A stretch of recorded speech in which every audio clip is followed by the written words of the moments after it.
नमस्कार, मी साक्षी पांचा news uncut मध्ये आपलं स्वागत करते। बुलेटिनच्या सुरुवातीला एक महत्त्वाची बातमी आहे। वाढत्या ध्वनी प्रदूषणाच्या पार्श्वभूमीवर डीजे लावणाऱ्या गणेश मंडळांना यंदा वर्गणी दिली जाणार नाही अशी घोषणा उद्योजक पुनीत बालन यांनी केली आहे। गेल्या वर्षी त्यांनी डीजे न लावण्याचं आवाहन केलं होतं, मात्र त्याची अंमलबजावणी न झाल्याने यंदा त्यांनी हा ठोस निर्णय घेतलाय। गणेश मंडळांनी जर डीजे न लावण्याची अट पाळली तरच त्यांना वर्गणी मिळेल।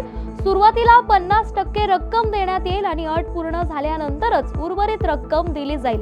अशी अट मोडणाऱ्यांना मंडळांना पुढे कोणत्याही प्रकारची मदत केली जाणार नाही, असं यावेळी पुनीत बालन यांनी सांगितलंय।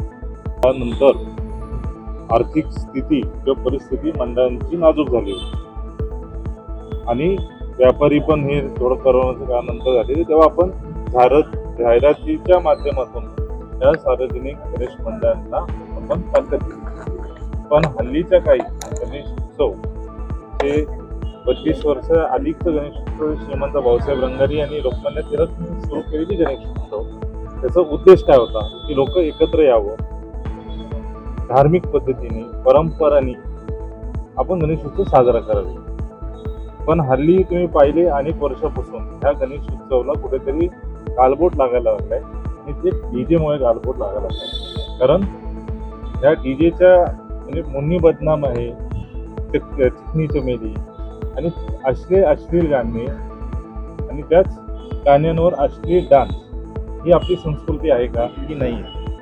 मला वाटतं स्पीकरची भिंतीपेक्षा मनात गणपती पाहिजे, बाप्पा पाहिजे, हे महत्वाचं होते। म्हणून आम्ही हे निर्णय घेतले की जे मंडळ मागच्या अनेक वर्षापासून आम्ही सपोर्ट करायचे आणि ह्या पुढे जे मंडळ पारंपरिक वादन पारंपरिक पद्धतीने गणेश उत्सव साजरा करतील त्यांनाच आम्ही जाहिरात देणार।